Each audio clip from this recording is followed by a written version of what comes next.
O Caldo de Cultura de hoje visita o MUSA, Museu de Arte da Universidade Federal, e passeia pela exposição A Vegetação do Paraná, de Carlos Veloso Roderjan. Desvendamos a fotografia de natureza com Zig Koch. Música antiga com o Quarteto Raga, formado por alunos do Departamento de Artes. O trabalho da criação Companhia Literária e Teatral, feito especialmente para os vestibulandos. E no quadro Dê Ouvidos, a música do Grupo Vandula.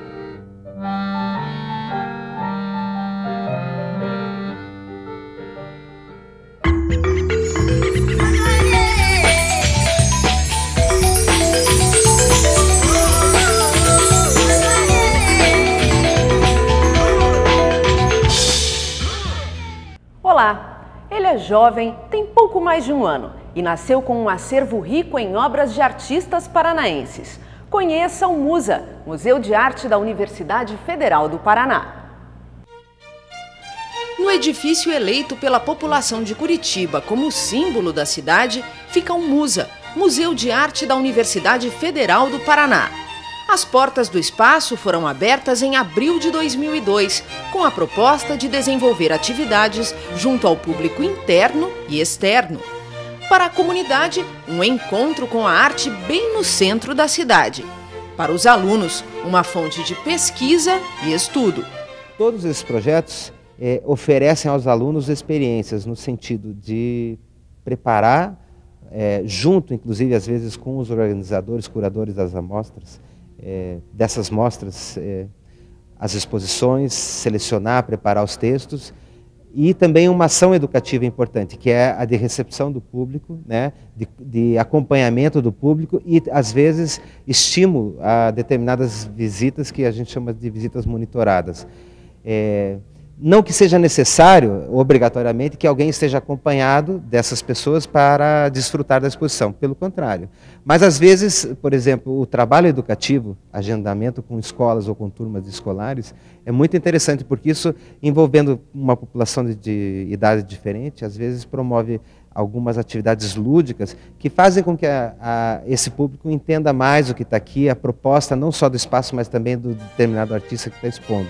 E desperte na criança o interesse por esse tipo de ação, né? Na reserva técnica está o acervo. São mais de 60 obras, principalmente brasileiras, com ênfase em artistas paranaenses.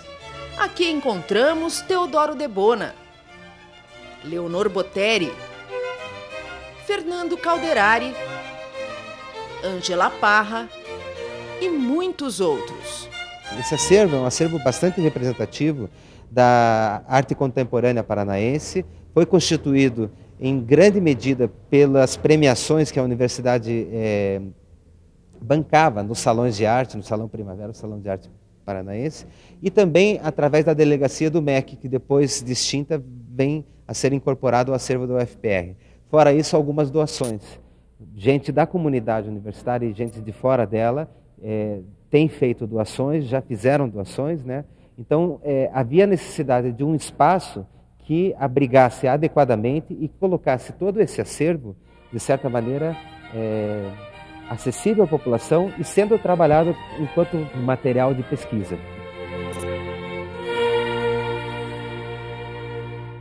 Na sala de exposições estão obras de Carlos Veloso Roderjan. O engenheiro florestal, professor e pesquisador da Universidade Federal apresenta a mostra A Vegetação do Paraná. A habilidade para o desenho foi apurada no trabalho de ilustração botânica. Apenas a partir de 97, o professor resolveu arriscar-se na pintura a óleo, reproduzindo a partir de fotos diferentes paisagens visitadas em aulas de campo e pesquisas. Desde o princípio me propus a conhecer e estudar os ambientes, a vegetação no Paraná, mas sempre tive vontade de retratar isso de alguma forma. Então, em princípio, e ainda hoje, eu sempre fotografo. Mas eu acho que a fotografia, não desconsiderando o trabalho dos fotógrafos, a máquina faz metade do serviço, tá? E a ideia de exprimir através de pintura a óleo foi puramente ocasional. Num fim de semana chuvoso, emprestei o material da minha esposa, que ela pinta, e fiz um e outro, em dado momento disse, olha, acho que posso fazer uma sequência agora. E comecei a fazer o que vocês estão vendo aqui. Os quadros buscam retratar a natureza vislumbrada pelos primeiros viajantes que passaram pelo estado. Cada trabalho é acompanhado de um texto técnico. E aí que está a união da arte com o saber, de uma forma modesta, mas na minha opinião, ficou bastante expressivo. Eu digo assim, quem vê, ela é autoexplicativa, acompanha e lê os textos, que acho que pode ter uma ideia, uma compreensão do que eu quis mostrar. A mostra também presta uma homenagem a Reinhard Mack, explorador, geógrafo e professor da universidade que publicou pesquisas e um mapa sobre a cobertura vegetal do estado, que ainda hoje é referência para os estudiosos. Quando eu comecei a trabalhar em pesquisa, foi no ano de 80, eu tinha debaixo do braço o livro dele, dobrado no porta-luva, um mapa dele. Todas as viagens e até hoje o trabalho dele nos acompanha, então foi um abrir de olhos assim para tudo que tem aí. As telas pintadas por Carlos Veloso Roderjan são quase que o caminhar sobre os mesmos passos do Mack.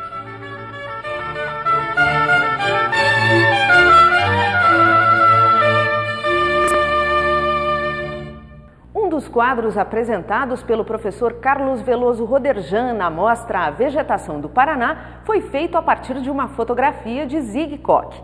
O fotógrafo abriu o estúdio para a nossa equipe. Ele fala de fotografia, pesquisa e muito mais.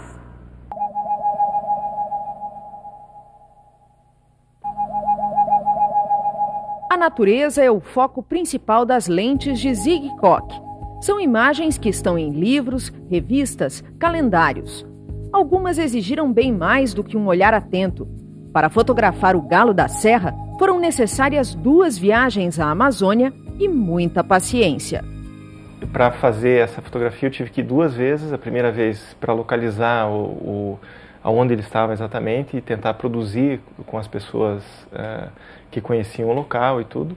E depois eu voltei um mês ou mais meses depois com equipamento mais apropriado para fazer a foto definitiva. Aí foram mais ou menos 5 dias para fotografar essa ave e o Irapuru.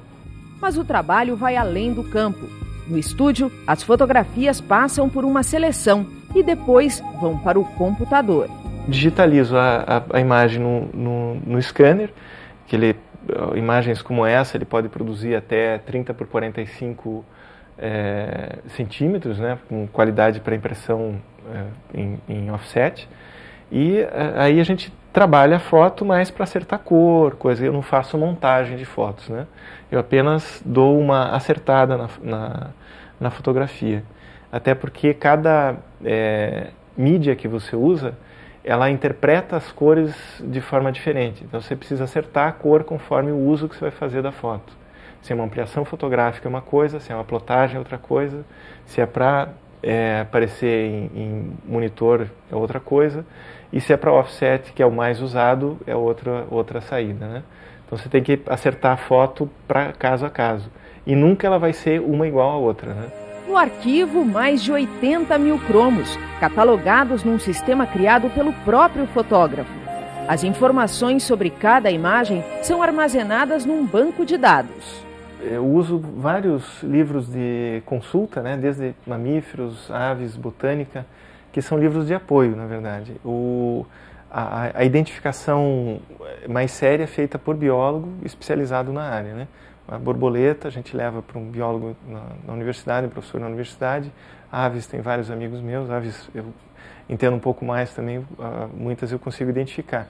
Mas algumas que a diferença é muito pequena e você tem particularidades que muitas vezes no livro a gente não consegue perceber, eu vou nesses amigos meus para identificar, né? Zig Koch teve uma câmera nas mãos pela primeira vez na infância.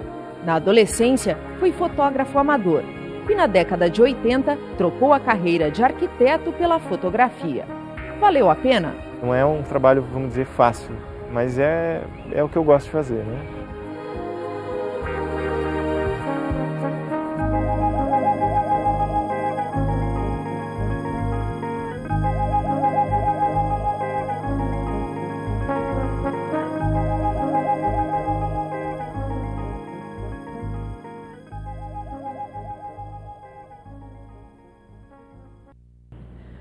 próximo bloco, a música antiga do Grupo Raga e os livros exigidos no vestibular vão para o palco. É 1 minuto só.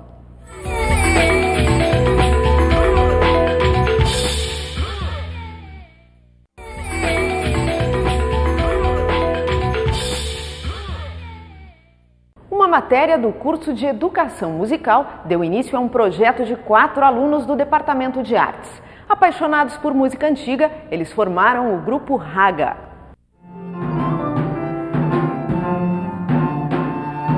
A melodia leva ao passado e traz à mente imagens dos bailes nas cortes europeias. Tempo em que o alaúde e a viola da gamba eram alguns dos instrumentos usados pelos músicos para entreter a nobreza. Hoje os instrumentos são outros, mas a partir deles, 4 alunos da Universidade Federal do Paraná tentam resgatar a sonoridade do passado. O Grupo Raga foi formado em maio deste ano por causa de uma disciplina do curso de Educação Musical. A partir das aulas de prática de conjunto instrumental, eles desenvolveram um gosto especial pela música antiga. O repertório é muito rico, a época é muito rica. Então daí a gente resolveu fazer música antiga também, até pelos instrumentos que a gente tocava, assim. O tipo de escrita deles não é que nem a gente tem agora, que todos os pontinhos a gente tem escrito na partitura. Eles tinham mais ou menos o tema, né, na cabeça, ou tinha alguma coisa escrita, e eles improvisavam e criavam em cima disso, assim. O que a gente fez? Como a gente tem arranjos para vozes, a gente pega uma voz e transpõe para os instrumentos.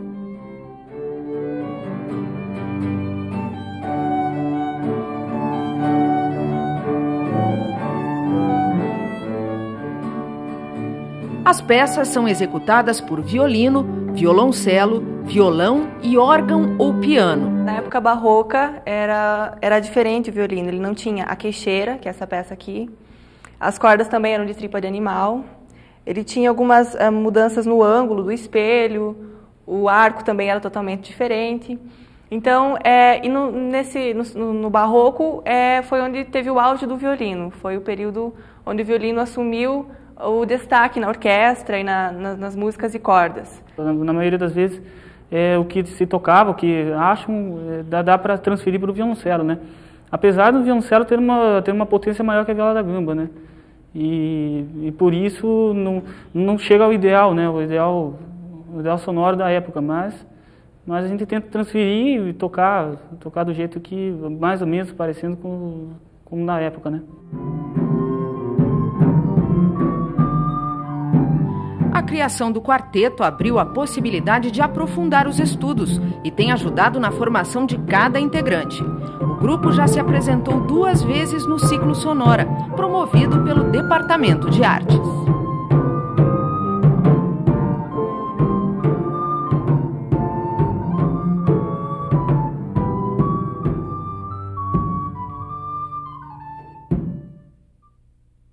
O teatro pode ser uma ferramenta a mais no aprendizado. Pensando nisso, a Criação Companhia Literária e Teatral adaptou os 10 livros indicados para o vestibular da Federal para o palco. Acompanhamos a apresentação da interpretação literária de 200 crônicas escolhidas, de Rubem Braga. Estudantes apressados entram em sala para garantir um lugar. Mas esta não é uma aula comum. Nessa escola estão acontecendo apresentações da Criação Companhia Literária e Teatral. Ela conta com 12 atores, atualmente envolvidos num projeto que interessa e muito aos vestibulandos que tentam uma vaga na Universidade Federal. A companhia está apresentando trechos dos 10 livros adotados pelo concurso vestibular. Este lombinho de porco com tutu de feijão. Esse lombo parece bem macio e bem suave. Aqui as apresentações acontecem fora do horário de aula. Mesmo assim, pelo menos 150 alunos lotam a sala. Ao invés de anjos, os capetinhas. Tudo será a mesma coisa, mas exatamente... A Criação Companhia Literária e Teatral surgiu em 98. A partir de 2000, o projeto de trabalhar com literatura ganhou corpo. Veio a ideia de estar trabalhando com a literatura. Começamos a fazer as pesquisas e logo em seguida o objetivo é de estar direcionando essa literatura aos vestibulandos. né, de acordo com a lista da Federal, que ela libera a lista dos 10 livros, então de uma forma que a gente pudesse contribuir para o aluno. Né, a leitura, mais o trabalho do professor em sala de aula e, para fechar, o trabalho teatral, né, a adaptação dessas obras literárias em linguagem teatral. E como é que é feita essa adaptação? Ela tem certas regras, né? Tem. Bom, por ser um trabalho que ele tem que ser funcional, ele não funciona só como entretenimento, ele precisa obedecer determinados critérios, né? Tem que estar abordando a crítica social, a crítica estética, tem que ter o respeito à linguagem do autor, não dá para estar tendo alterações de dados, né, datas, enfim. Tem que estar trabalhando realmente com o que o autor quis abordar, o que ele quis criticar, porque tem que ficar diferenciado, né? Cada autor tem que ter o seu estilo e a gente tem que estar conseguindo passar isso em cena. Então a adaptação, primeiro ela se preocupa com isso, que é o didático. Aí depois é que vem o teatral para estar dinamizando toda essa adaptação e estar levando esse trabalho para o aluno de uma maneira mais dinâmica mesmo, mais divertida, que ele possa se divertir e ao mesmo tempo estar aprendendo. Os atores leem o texto, né, a obra na íntegra, leem a adaptação e daí nós vamos entender a linguagem do autor, né? Aí a gente, a partir disso, é dividido os personagens e a gente vai montar daí a obra, né? Mas primeiro a gente tem que entender toda a linguagem, todo o processo, né, para depois estar montando os personagens em cima disso. Ué, coisa mais estranha! Coisa do demo! Além de escolas e cursinhos particulares, a companhia realiza trabalhos com alunos da rede pública, em espetáculos em que o ingresso é 1 quilo de alimento não perecível. Foi uma ideia de parceria com o Teatro Guaíra, né? Ele está funcionando todas as quartas-feiras à noite, às 20 horas, ali no Mini Guaíra. Então, por causa do teatro ter liberado as suas taxas e o elenco também estar participando de uma maneira que ele está liberando o seu cachê, né, está abrindo mão disso, então só assim que a gente conseguiu estar fazendo um trabalho, uma campanha solidária voltada para os alunos da rede pública que não tem, né, a mesma condição financeira de quem frequenta um cursinho. Então é uma questão de estar abrindo para esse pessoal também oportunidade na preparação deles, né? A intenção não é substituir a leitura. Pelo contrário, o teatro é um instrumento a mais na preparação dos vestibulandos. Essas peças trazem bastante pontos marcantes dos livros, né, que fazem a gente lembrar até na hora de fazer as questões. Eu acho que ajudam bastante. Algo mais para você lembrar de algumas partes que você esqueceu do livro também. Observando o espetáculo fica mais fácil a compreensão dos livros. Eu acho que vendo as peças a gente vai lembrar mais coisas vestibular, mais detalhes. Eu acredito que eu possa assimilar mais a história, lembrar mais detalhes, tudo que possa me ajudar a desempenhar um melhor papel na prova. E vai, mancebos, e clamai, mocinhas, e rebolai-vos nas cinzas, porque vossos dias já se cumpriram, e eu vos quebrantarei.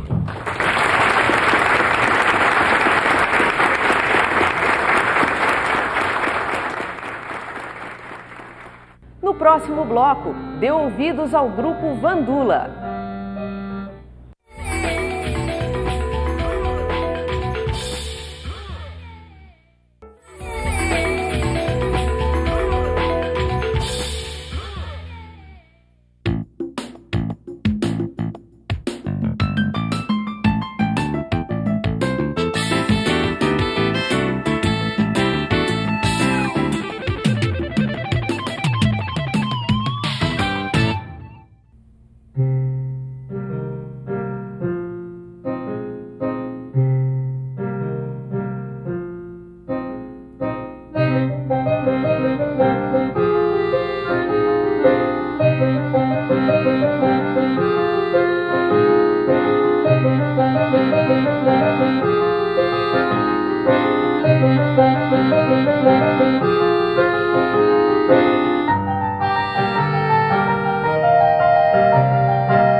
Entrei muito cedo na escola de música na Suíça, assim, de musicalização, mas já antes de entrar nessa escola eu já tocava um pouco, sempre a música fez parte da minha vida muito fortemente, assim. O meu pai tocava acordeon, tocava sempre no Natal, e daí eu pegava o acordeon dele e tentava tocar aquilo que ele tocava. A minha formação musical mais acadêmica, se dá pra, mais escolar, mais de verdade, assim, eu fiz aqui no Brasil. E como seria uma palavra para definir o som que a gente faz, e eu consigo ver que ele tem certos elementos de algumas escolas, assim, do minimalismo, eu tenho muita influência do Erik Satie, a Edith tem bastante influência do lied alemão, da chanson française, do experimentalismo vocal também. O Cláudio já tem uma escola um pouco mais pop rock. Então, eu também não me preocupo muito em definir o nosso gênero, porque eu não sei o que a gente vai estar fazendo daqui a um ano. Assim, eu acho que à medida que a gente vai crescendo musicalmente, conhecendo coisas novas, isso é processado dentro da gente e vai refletir na nossa música sempre, mudando e tal.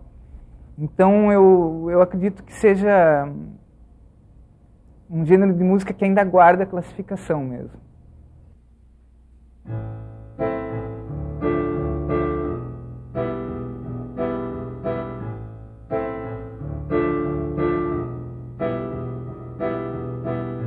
Le soleil des champs depuis, le soleil des bois s'endort, le ciel vivant disparaît, et le soir passe partout.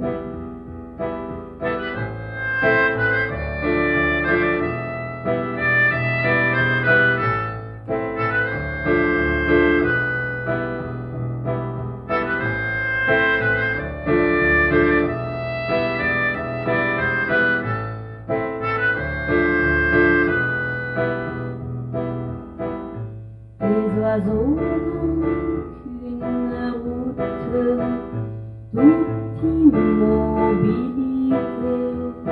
entre quelques branches nues, ou vers la fin de la nuit.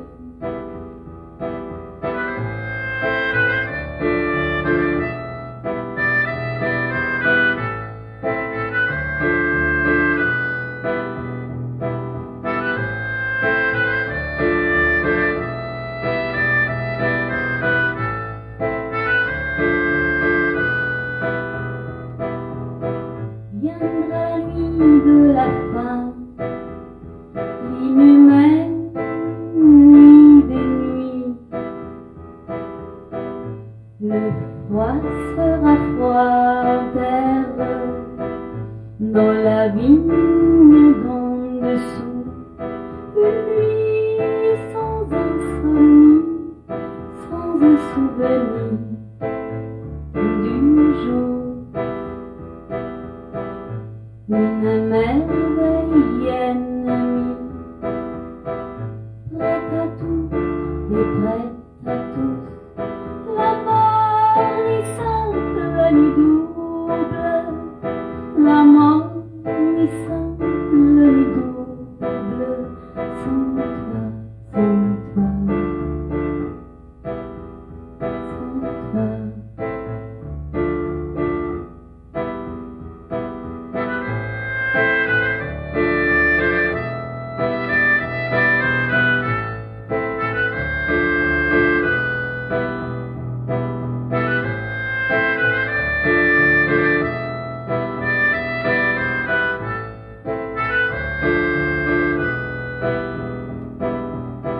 Vers la fin de cette nuit,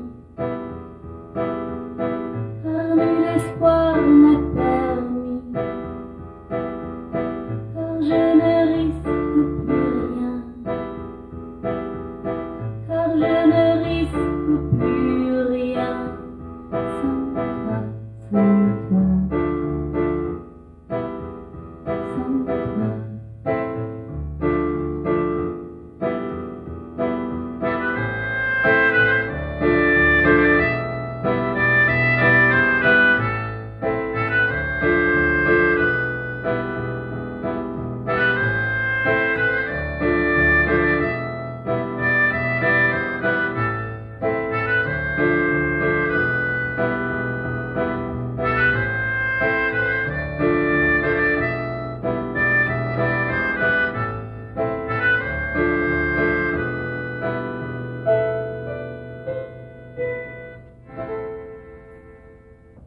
foi excelente tocar na Europa. A gente tocou na Suíça e a gente fez 3 concertos. Um em Zurique, outro em Gossau e outro em St. Gallen. A recepção lá foi muito boa e também foi muito bom tocar aí. Para mim, especialmente, porque muitas vezes eu conhecia a plateia, eu conhecia, sabia mais interpretar a recepção da plateia, que realmente foi uma coisa bem diferente. Eu me senti mais em casa nesse sentido, que eu sabia com que tipo de público a gente estava lidando. Aqui no Brasil, apesar de tudo que eu já moro bastante tempo aqui, eu ainda não capto o público muito forte, assim, mas eu acho que isso tem a ver com o fato que eu mesmo sou estrangeira. A gente tem um CD que foi gravado, que foi lançado em 2002, é esse CD aqui, do Vandula, o primeiro CD. E, bom, nesse CD tem 14 faixas, que compila o nosso trabalho desde o início do grupo. E é um CD que foi premiado esse ano com o 8º Prêmio Saúl Trompete, como revelação. Ele está disponível nas livrarias Curitiba e alguns outros pontos alternativos, que seriam muitos para eu dizer agora. Mas se interessar para alguém, ou alguém que queira também entrar em contato com a gente, pode mandar um e-mail para o vandula7@hotmail.com.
O Caldo de Cultura volta na próxima quinta-feira. A gente se vê. Até lá!